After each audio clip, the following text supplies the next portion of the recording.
Mom, आप ये क्या बोल रही हैं? मैं सालों से अमेरिका में रह रही हूँ। क्या ऐसे में मैं अचानक एक मुस्लिम परिवार में एडजस्ट कर पाऊंगी? देख माहिरा, तू भले ही अमेरिका में पली बड़ी है, लेकिन मेरी बच्ची, हम अपनी जमीन से आज भी जुड़े हुए हैं और मैं तेरी शादी किसी अच्छे मुस्लिम घराने में ही करवाऊंगी। मामा, मैंने सुना है कि मुस्लिम बड़े खतरनाक होते हैं। अगर नमाज कुरान ना पढ़ो तो वो डांटते हैं, और मैं तो इस सब के बारे में ढंग से जानती भी नहीं हूँ। मैं जानती हूँ कि तू घबरा रही है, लेकिन बेटा, तू हमेशा तो विदेश में ही नहीं रहेगी ना। तू कल हिंदुस्तान लौटा, मैं लड़के वालों को भी कल ही बुला लूंगी।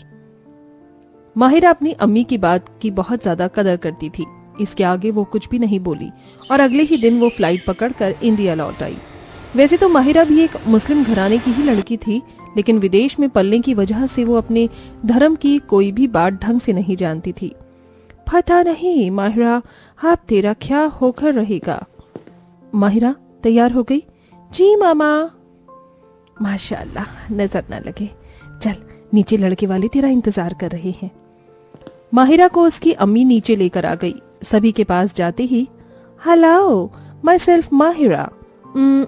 क्या हुआ, आप सभी इतने चुप क्यों हैं? सभी माहिरा को देखने लगे। अरे वो बच्ची कल ही विदेश से लौटी है ना, इसलिए ऐसे बोल रही है। माहिरा बेटी, सभी को सलाम करो। सलाम। ओके, सलाम एवरीवन। बेटा, तुम्हें तो सलाम भी करना नहीं आता है। I am sorry, so sorry.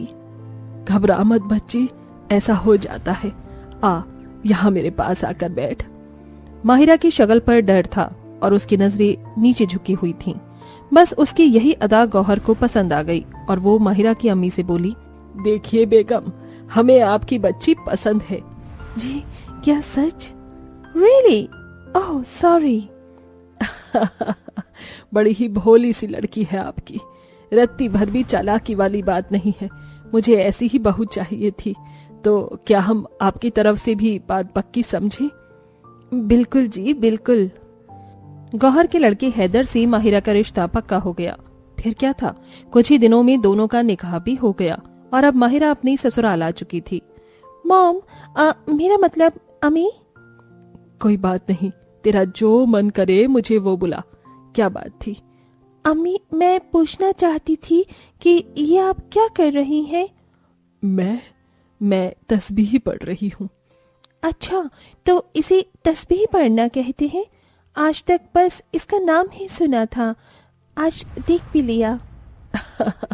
तेरे लिए तो ये बहुत नई नई चीजें हैं, क्यों, है ना? या मम्मी, खाने में क्या बनेगा? खाने की फिक्र आप मत कीजिए भाभी, खाना मैं बना लूंगी। हाँ, हमारे घर में नगमा ही खाना बनाती है। तुझे तो यहाँ का खाना बनाना भी नहीं आता होगा ना बहू? यस, बट मैं सीख लूंगी। ठीक है भाभी, मैं आपको बनाना सिखा दूंगी। आइए मिलकर आज हम कोरमा बनाएंगे। कोरमा?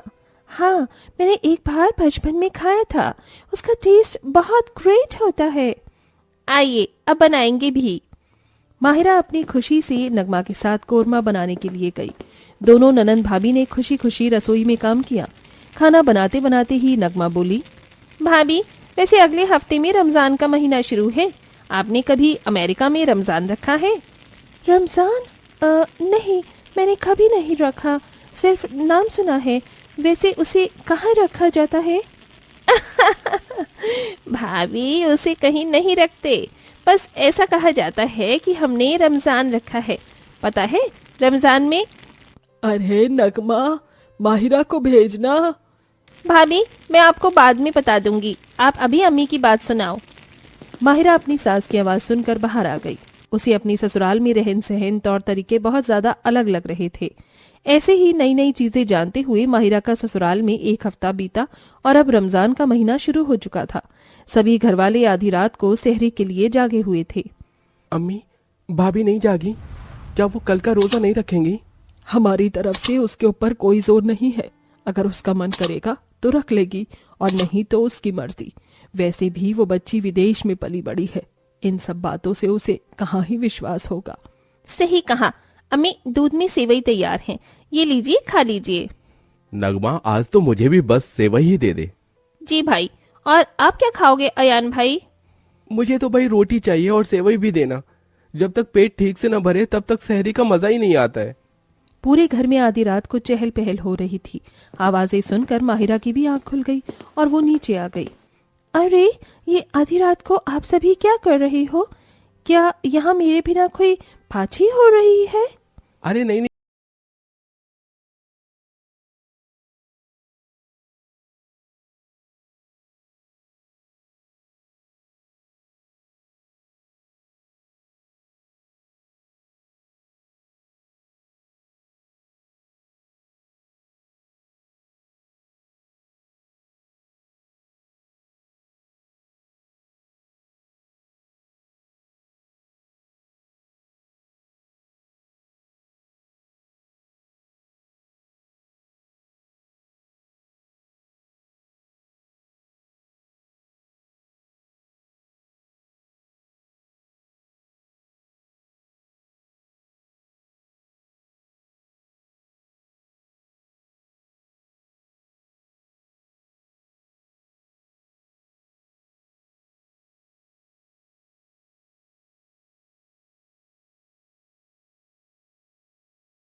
हंसने लगा। अजान होते ही सभी ने अल्लाह का नाम लेकर रोजा खोला। माहिरा के लिए ये एक नया और काफी खूबसूरत एक्सपीरियंस था। सभी घर में बहुत खुश थे। अब से माहिरा भी रोजाना रोजे रखती थी